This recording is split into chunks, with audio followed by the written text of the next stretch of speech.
Today we are talking with a local foreign business owner in Fukuoka. Yes, that's right. Could you introduce yourself? Okay, yeah, so my name is Steve.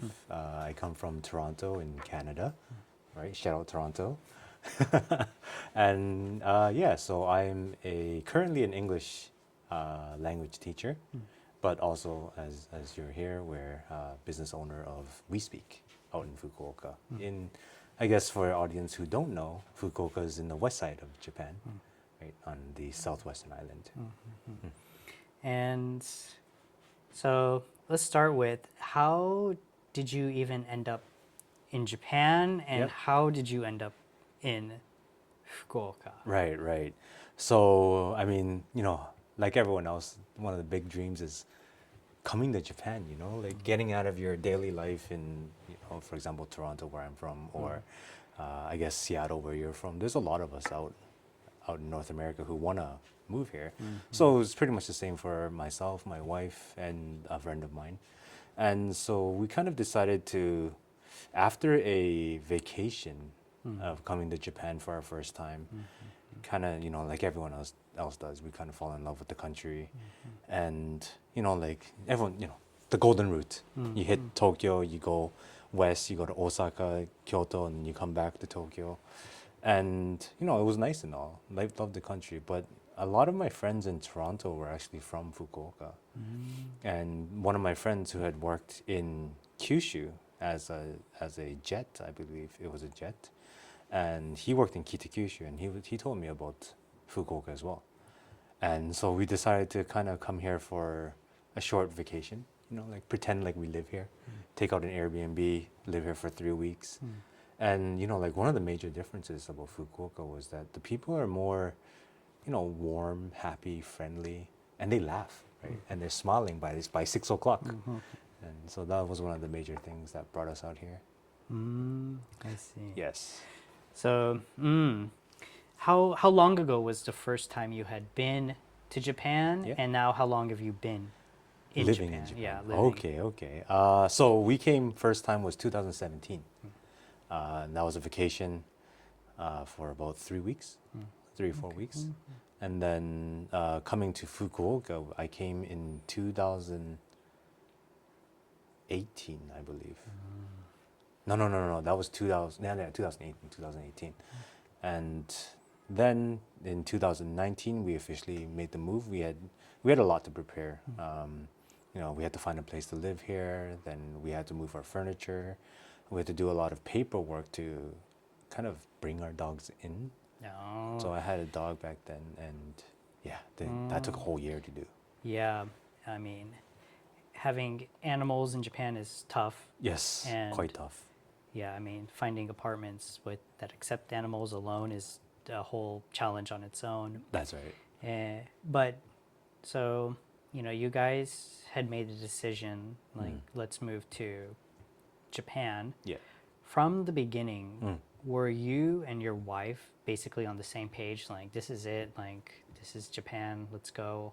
Yeah, actually, Yeah. actually, funny story. So again, we just got back from Japan in 2017, and that friend I was talking about, we all met up at this, kind of semi-upscale mall called Yorkdale Mall in Toronto, and it's all fancy and stuff. So we go to the food court, and we all get, we all split up, grab our own food. One plate was like, everyone paid $25 basically.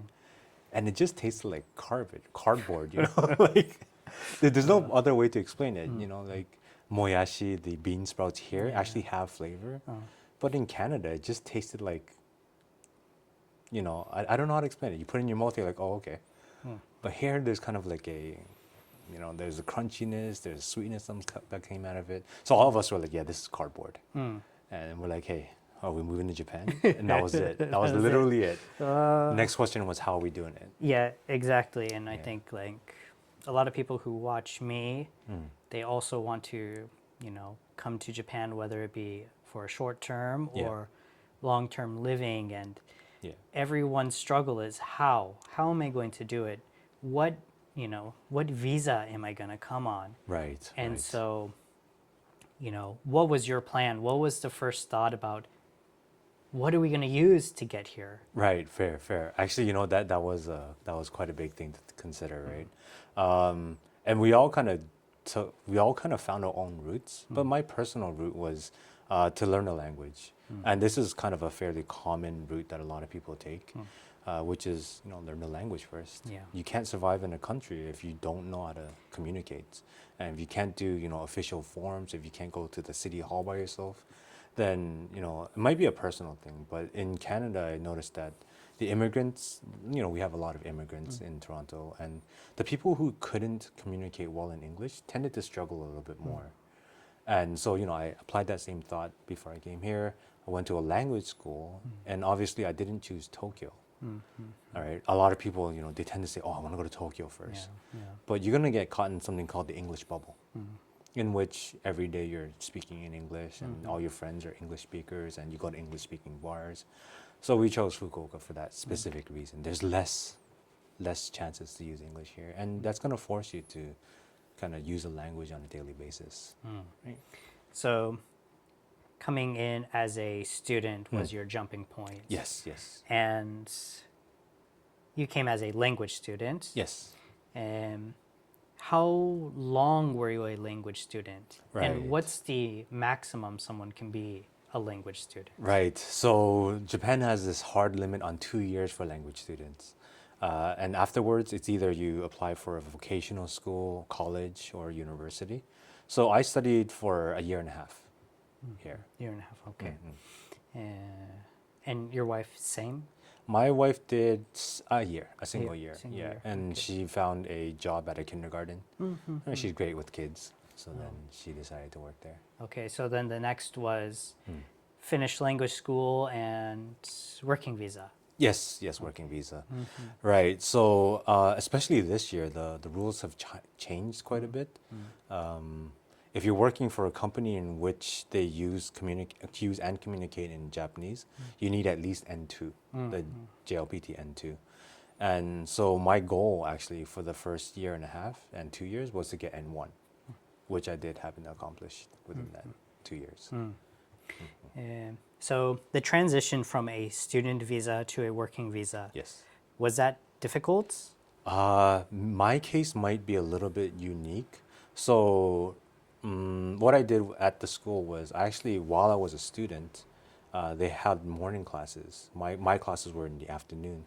So during the morning, I actually volunteered to teach for free.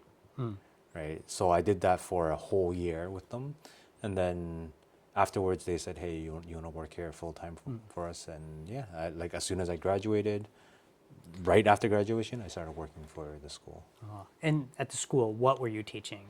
So I was working in the English department. So the school has Japanese and English department. Yes, yes. Okay, yes. so English is in morning and Japanese is evening? Yeah. Yeah. So it was kind of crazy. Like they had so much going on, but the English department that I taught with was all morning, starting from. We would get there for 8:30 and finish around 6. Okay, okay. Yeah. So, and so that's your very first working experience in Japan? Yes. Yes. So you didn't have a part-time job as a student? Part-time job as a student, I did. Actually, I did. Oh. Actually, I did. Before I decided to do the English. Well, actually, wait. Let me backtrack a bit. You got to make sure your eggs are all in order. Your ducks are in line, right? So, of course, getting the JLPT was one, and another one was having a fallback plan. So I made sure I got the TEFL certification as well. I see. Yeah, so then it guaranteed my qualifications to teach Okay. in English. But I actually worked at Izakaya. Izakaya. I see. So, and on a student visa, how many hours can you work? How many is allotted Right. By law, by law and I'm a law-abiding citizen, it's 28 hours, 28 hours. per week. per week? Okay. Yes, yes. It might not sound like a lot, and of course it depends on where you're living, right? Tokyo, the living expenses and your wages, not wages, your living expense and the standard of living is much higher than Fukuoka. Rent here is much lower. So I think in Fukuoka it's much more manageable Yeah. than a bigger city. So but a lot of folks move to Tokyo and Osaka because of more opportunities. Yes. Do you feel if someone comes here as a student, Yep. is it difficult for them to find a part-time job? In Fukuoka. If especially if they are beginner Japanese. Right. Yeah. I mean, that's the trap, isn't it? Yeah. If you can't kind of communicate in the language, then it's pretty difficult for places to want to hire you, right? If you can't follow simple instructions, and you're going to cause problems for the business owners. So you do need some level of Japanese skill, but you don't have to be like fluent. And this is great. This is really cool. A lot of Nepalese and Vietnamese students, they come here, and they work hard. They very work hard. part-time job. They're studying. They're trying to get into college as well, and they're doing all these things. And they can definitely get part-time jobs as well. So And some of the, like, I have many Nepali friends, and they are some of the highest level Japanese speakers I know in the foreign communities. yeah, And I don't think they get enough credit for that. they don't get enough credit for it. Absolutely not. So- They're the backbone, man. Yeah, Like, they literally are. Everyone loves ramen, and guess Yeah. who's making your ramen? yeah, exactly. Like, who Yeah. do you think is who's doing at the who's working convenience stores Yeah, now, right? exactly. And they're communicating with customers, and I think it's great. That's why they get so good, is because they have to communicate with customers every day in Japanese. Yeah. And as you know, there's your casual language, but there's also customer facing Yeah. language. Yeah. It's a whole different ballpark. Whole different language. Yeah. Yeah.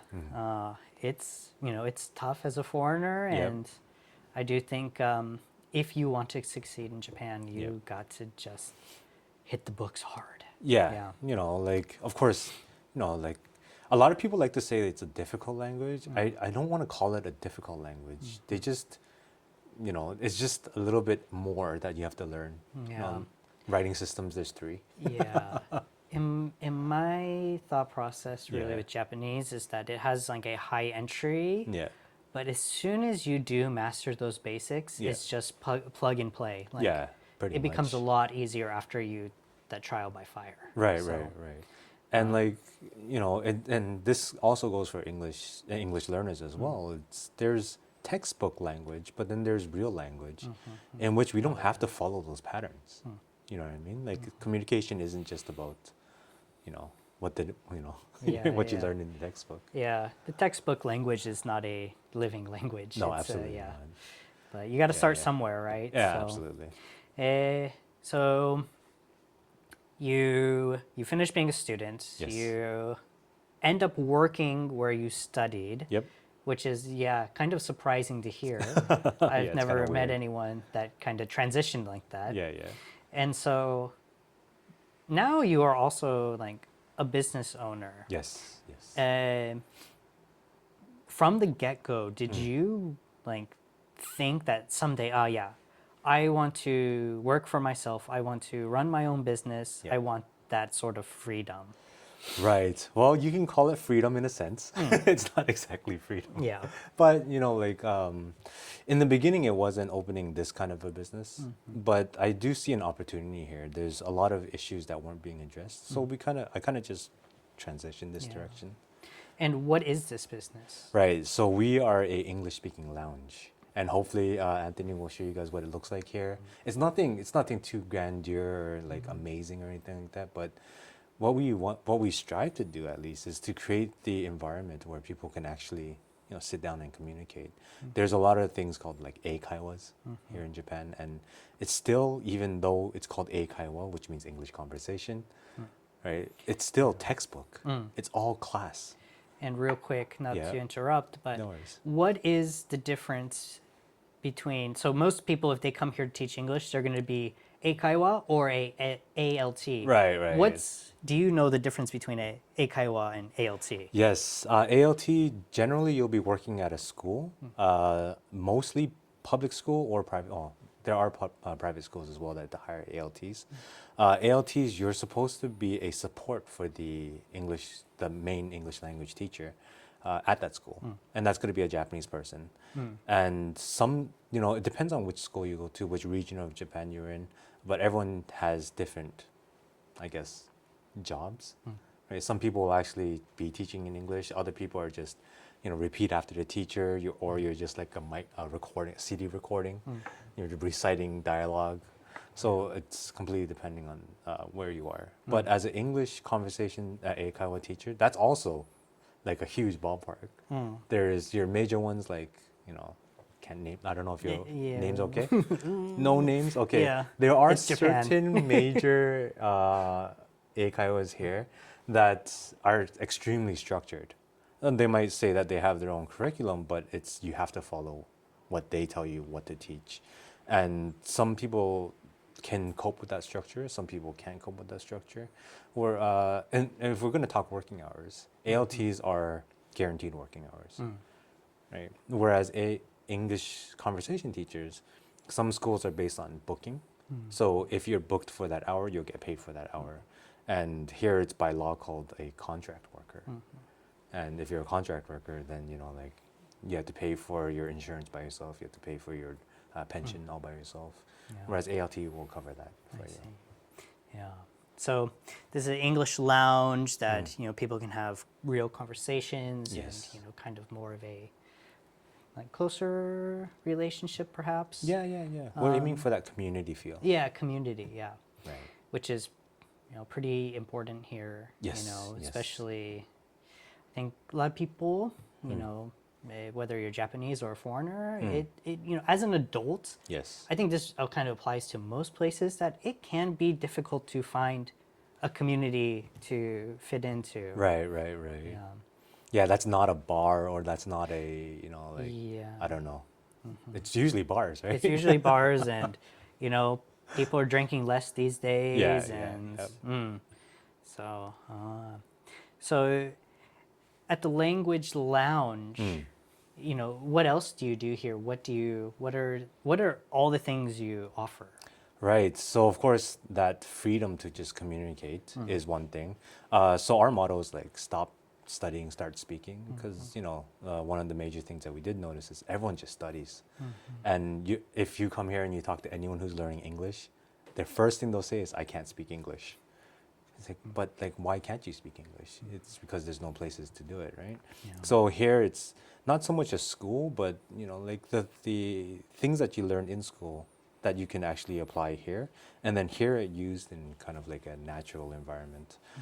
We do also provide, every day we have 3 things called sessions in which we teach phrases, right? Textbooks will teach you vocabulary and grammar, whereas if you're teaching someone I'm looking forward to, instead of breaking down I am looking forward to and why the present continuous tense, but rather than that, it's more about learning, just using that as a chunk. And the reason why I want to teach it this way or use it this way is because Japanese is the same thing. When you're learning Japanese, instead of learning individualized words, learning an entire set expression makes it a whole lot easier. Right? You're not memorizing, you're using. Yeah. So the concept is to use. Yeah. And then at night we kind of open it up to just, you can bring your own drinks here, which is hopefully nice. Yeah. And have a night conversation about anything really. Do you host events sometimes? Yes, actually, this Saturday, it's probably going to be past by the time this goes, but we're hosting a board game night. Yeah, and we're thinking about doing some more. The space is nice, so we're hoping to kind of not rent it out, but host smaller parties, which is like, for example, our pre-opening party that you came to, or what's the word? Not kenshu. What do you call it when someone comes and they do a talk? It can be like seminar or what is that called? Maybe our English is getting bad. Workshop. Maybe yeah. host some workshops here. Yeah, which I will be at some point hosting a social media workshop. Yes, So look forward to that. if you're in town or if you live here, Yeah. so I will post later about that. Yeah, excellent. Yeah, look forward to it. He has a lot to talk about. Yeah. Yes. Yeah. So okay. And how about your background? What were you doing before you came to Japan? Before I came to Japan, Doing a lot of different things actually, but I just finished studying art. My wife let me take a couple of years, 2 years off to just kind of enjoy myself because I'd been working basically my entire life. But before that was in the kitchen. I worked in the kitchen for a very long time actually. Ah. So yeah, just in case you're like, why teaching? It's like, yeah, it's all right. Yeah. It's like, you never know where life's going to take That's you right. because, I do this now, right? Right, And right. What did you do before? Oh, I never God. asked you. Oh, Lord Almighty. I did a little bit of everything, but I guess you would say my main job was teaching Japanese. Oh, really? Yeah, Oh, after nice. I finished school, Yeah. I opened my own business Okay. teaching Japanese In Seattle. in Seattle. Oh, wow. And but also I have background in like doing construction, Yeah. building, Sick. and I did some music stuff for a while and working venues and Right. Well, you played an instrument. yeah, guitar. You're a guitarist. I sold everything to move to Japan. I see. 7 guitars. I 7 was guitars. Very sad about. Right. I will never see some of those models again. But Yeah. you have to make sacrifices, right? Yeah, like exactly, you have to, yeah. That's part about moving internationally, right? Right, You have to right. make sacrifices in many different aspects of life. Yeah, for anyone who's actually like really considering moving here, like that compromise and the sacrifice is 100% important. Like you have to know what you're getting into. Yeah. You know what I mean? Like for going back to when we were talking about working for a Japanese company, it's not everyone's cup of tea, Yeah. right? And some people can do it, but if you can't do structure and you need freedom and stuff like that, you might need to really think about what kind of work you want to get into. Yeah. And the other thing is like I think that preparedness, right? Yeah. The more you're prepared, the more freedom and time you have to find a good job. Right, That's right. not like what perhaps many people think is the stereotypical salary man. Yes. Yeah, because I do know a good number of folks who don't work that kind of, Right. Yeah. insane hours, insane overtime. Yeah. So I do, they exist out there. So They do exist. They do exist. yeah. Yeah. How would I put this? Number one is always visa. You always have to consider your visa. That's the starting point. Yeah. You have to get into the country first. Yeah. And it's quite stressful sometimes. Like, oh, is this within my visa range? And like if you don't have that language ability, if you're going into the immigration office, they don't speak English, Yeah. right? Maybe in Tokyo they do, but yeah. Yeah, I would say. Here,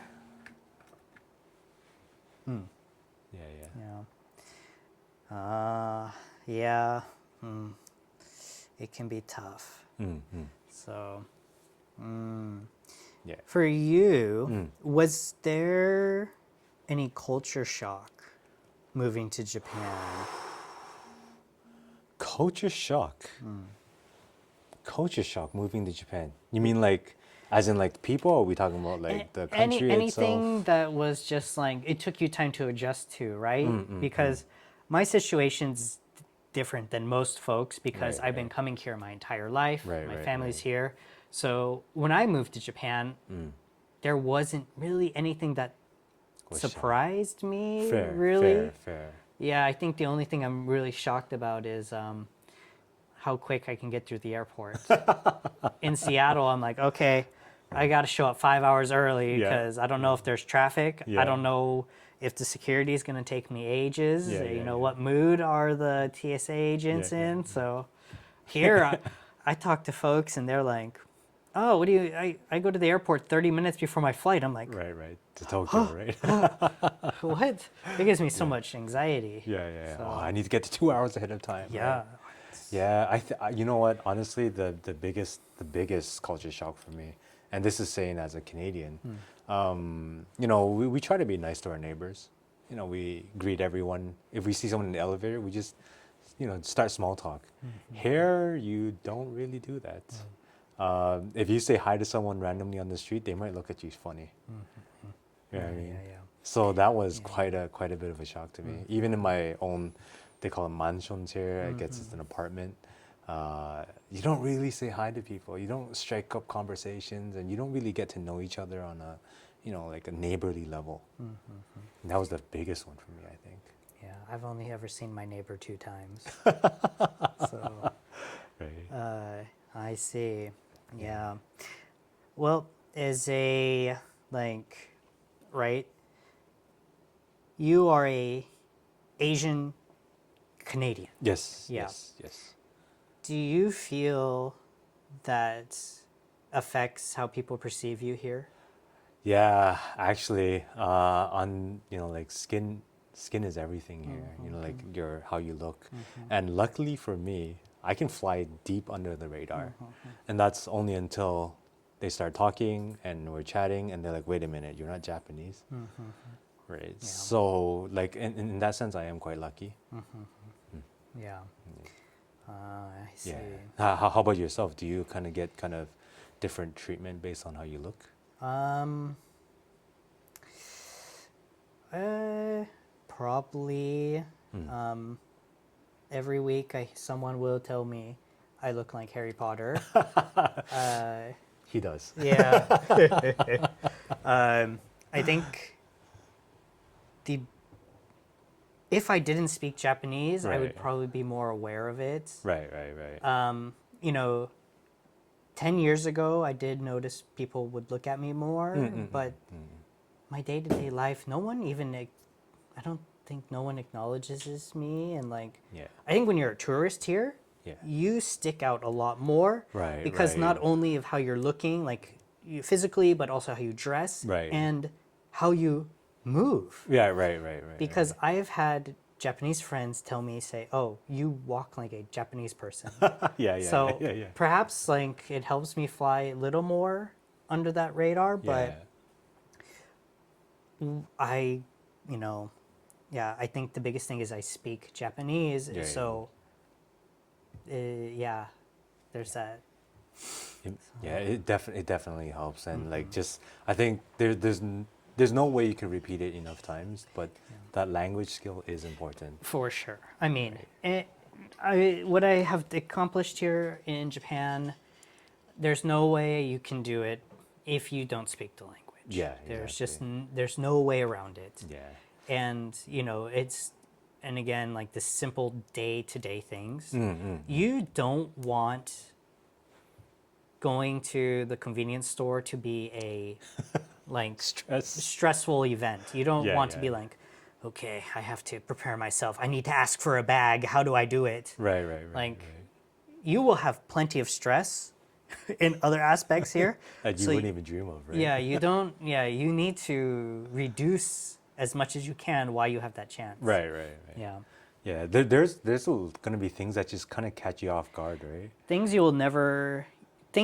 you can never prepare for. Right. Yeah. Right. Yeah. I mean, like, one of those major things is you can't expect English skills here, right? It would be nice, but the Japanese people, they study a lot of English, but they don't have that opportunity to output because it's all based on, university prep English, which means it's all test. So, I mean, to a certain degree, even if you're a tourist, like even the minimal level of Japanese, they would very much appreciate more than you forcing English on them. For sure. Yeah. Right? Yeah. Going back to if I'm treated any different or not, it's definitely. I'm so used to wearing long sleeves now that I don't really think about it, but definitely my tattoos affect my life. Those guys right there. Yeah. Yeah. So you want to give them a zoom up? Yeah. Nice so close. It's Right. so it does cause me to have restrictions in life. Right. Some places I can't go in. I can't participate in certain things. Yeah. But it also changes people's opinions of me. Yeah. And so definitely tattoos can be a Taboo. taboo. It's quite a taboo. I definitely think if you are a foreigner and you have some Hello Kitty or Naruto, it's different. But I have traditional Japanese tattoos, and so that invokes a certain image. Yes, yes, yes. And so, yeah. Yeah, I mean, like visually, it is beautiful. Like Japanese tattooing is so gorgeous, right? But actually, that really ties into another kind of a culture shock, and everyone's gonna get this one. It's the unspoken rules. There's so many unspoken rules Yeah. here, and nobody's gonna tell you. Nobody's gonna tell you until you're told that you're doing something wrong. And I think You know what I mean? that's why I don't notice things as much, is Yeah. because I grew up with that. Right, right, right. So it's easy for me not to notice that, like, I'm doing the thing. Yeah. I'm doing the motions. Yeah. That is okay. Yeah, yeah, yeah. Yeah. Yeah, some people just don't know, right? Yeah. Like, so some small things, like actually, I don't know if it's a small thing, but talking too loudly on public transportation that is a was- huge no-no. First thing that popped in my head. Yeah, yeah. Because I mean, recently I was in Kyoto, Yeah, and yeah. Nice. the train, you got the seats here and you got seats here. Yep. And trains are very quiet in Japan. And there were some tourists, and one person is sitting here, one person is sitting here across each other, and they're having full-on conversation like this. Like this. That is, you can't. That is a no here. That is a no. Yeah. That is a no.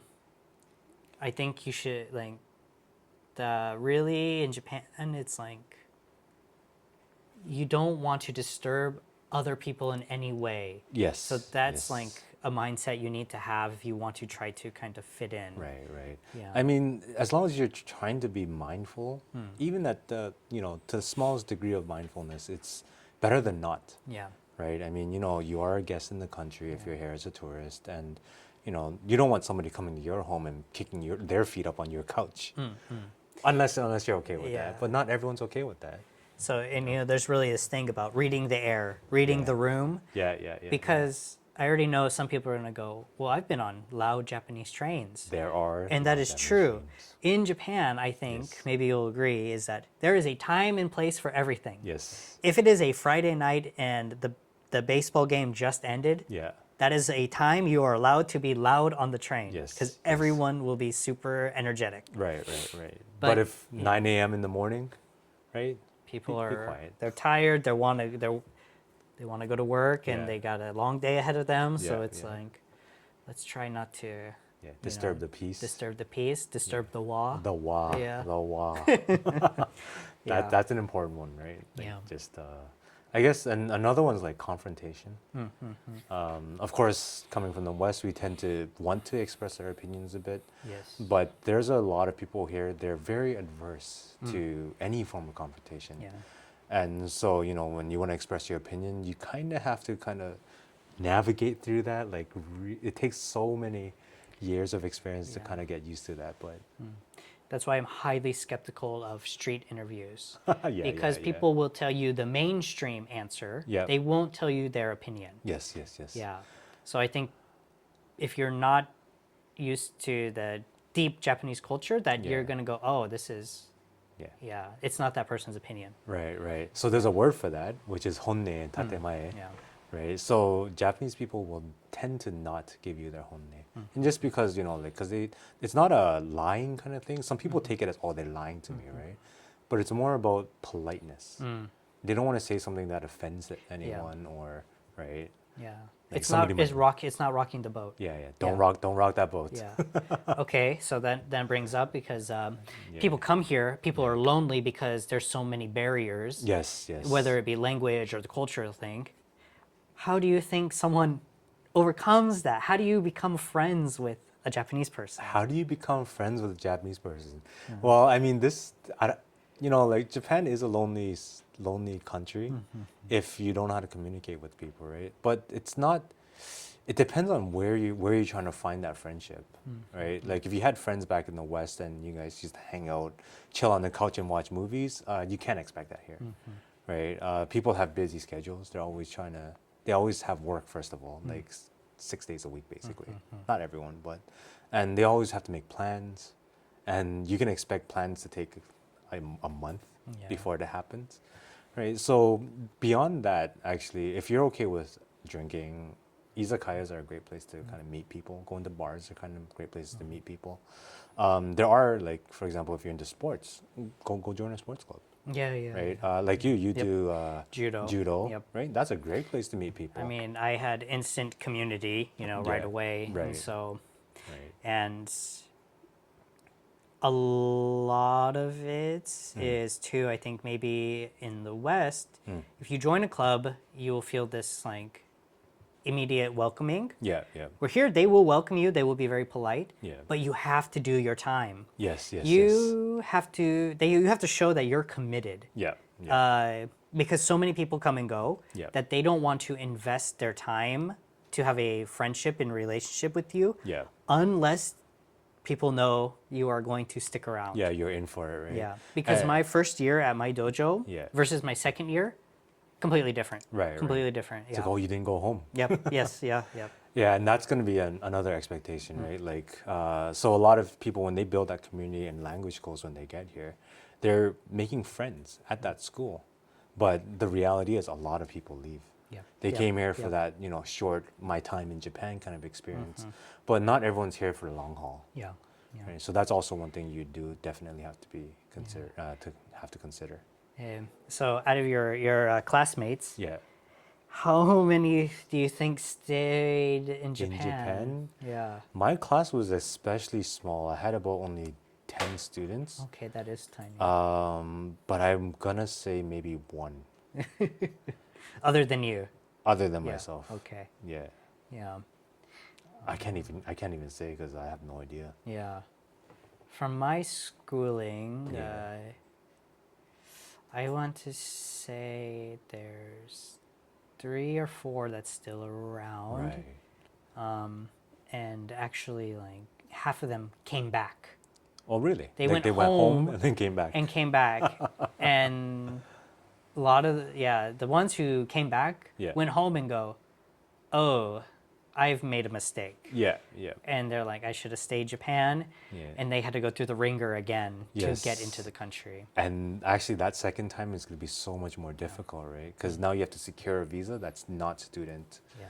So that means your options are either going to a not vocational school, like like a skill school, like Yeah. a short-term college, or university, or actually have a work visa, Yeah. or baby visa. Yeah. Or my situation, Yeah. I'm Japanese descendant. Right, right, so- right. But but not everyone's that- lucky like this guy. Yeah, I did. I lucked out on that one. But Yeah, yeah. So a lot of folks Mm. are looking for work in Japan. Right. Do you think it is easier and you have more options if you come as a student and then find work? Or is it completely different than, finding work from abroad?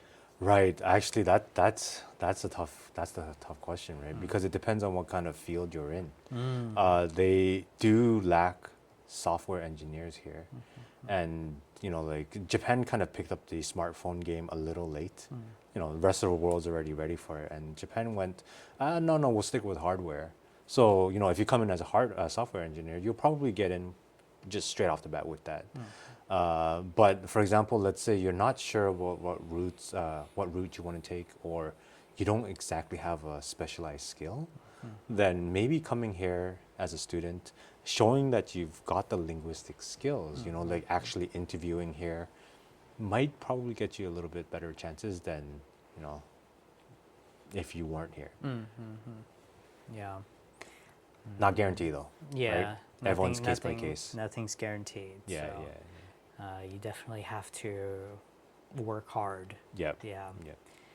Yeah. And it's not going to be easy. That's 100%. Like I don't think anyone who's come here, besides getting married, and having the green card visa, that had an easy time. Yeah. And now, I'm sure a lot of people who are watching at some point had considered the business manager visa, but that's completely changed now. Pretty much off the table. Yep. Pretty much off the table. Yeah. So you have to, unless you have like 200,000 USD Yeah. to spare. And what was it? Do you know what it was originally? 50,000 Yeah. USD. So it's quite a leap. It is, yeah. Actually, there's Yeah.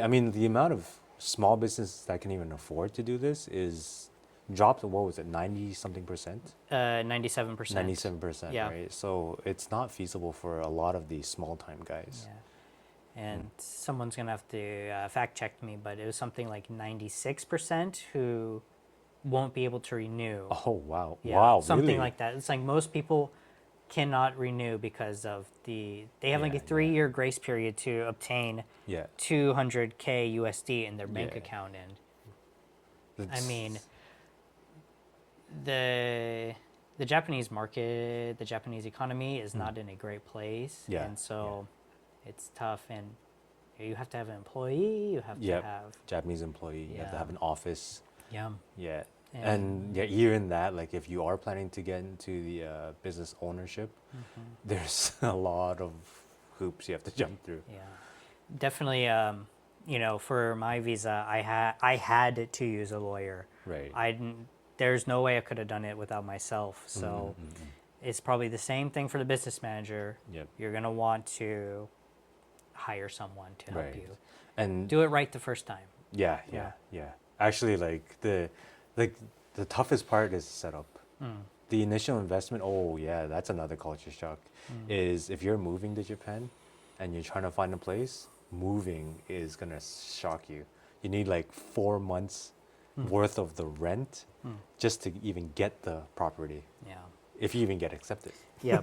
Yeah. It's tough out there. Yeah, yeah. And yeah. so that's why I always tell people, Yeah. save as much money as you can. Yeah, yeah. If you have to put off moving here Yeah. a year or two to get the more money, Yeah, it's worth it. do it. Yeah. It's worth it. So, someone moving here, what number would you give them to save up before they move here In this economy, in this economy? where are you moving though? Moving, let's just say moving from U.S. or Canada. U.S. or Canada To here? Japan. U.S. I would maybe say if you want a comfortable life, you don't want to be like starving. I would say 20, 20, 30. Yeah. That's 1,000. Yeah, 20, 30,000. Yeah, Sorry, yeah. not bucks, Yeah, yeah. not dollars. The yen's struggling, but not Yeah. that much yet. Yeah, yeah. And that's mostly Yeah. because like you'll get caught off guard by a lot of things. Yeah. Like your air condition is not included in your unit Yeah. generally, unless you go with certain companies which has furnished buildings. No laundry machine. As anyone who's watching his videos knows, Yeah. always says your appliances are never included. Yeah. You want a fridge? Buy It's- You got to get yourself, yeah.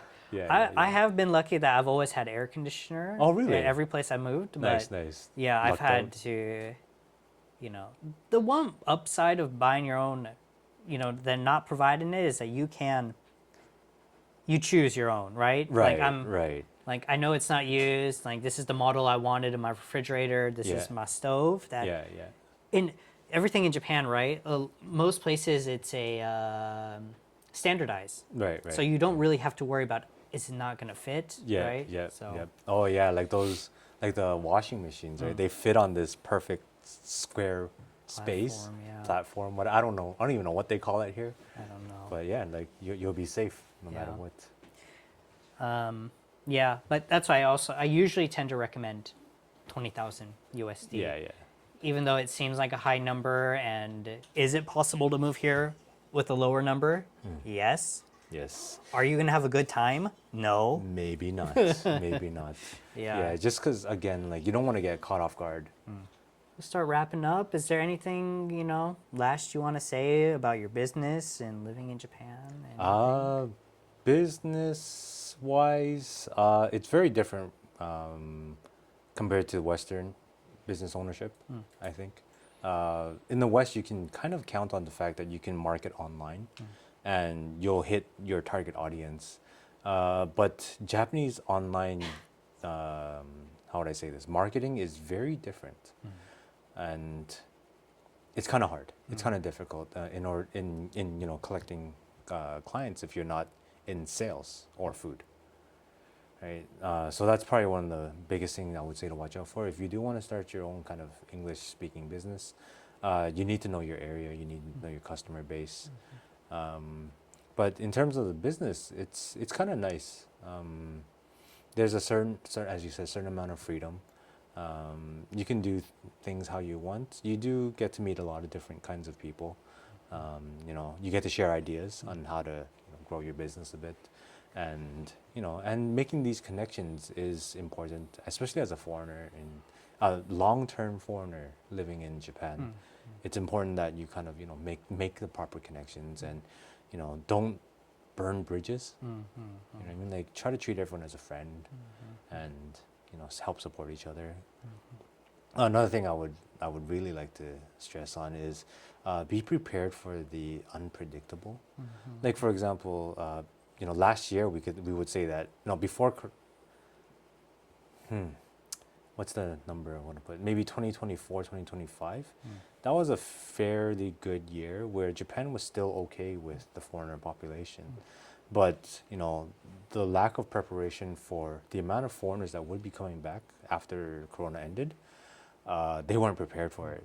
And so that kind of snowballed, I feel personally, into this kind of like, oh, I hate foreigners kind of attitude. And it's getting worse. But I'm not going to say it's always going to be like this, but having that in mind, the idea in mind that you are an outsider here, and some places you're not going to be allowed to get into. That's life. That's everywhere in the world, actually. And just try not to cause problems with other people. Just accept these kind of, like, I mean, I'm not saying like if you get arrested, just take it. But don't get arrested. Try not to get Japan arrested. is a place you do not want to get arrested. Yeah. Just be nice, enjoy your time here. If you show courtesy, nobody's gonna hate you. Honestly, right? That's about it. All right. Well, thank you, Steve. Yeah, thank you, It was Anthony. a very great conversation, and I'm sure we'll see you again sometime. Yeah, So I hope so. yeah. Thank All you right. very much. Thank you. Take care. Bye-bye. Bye.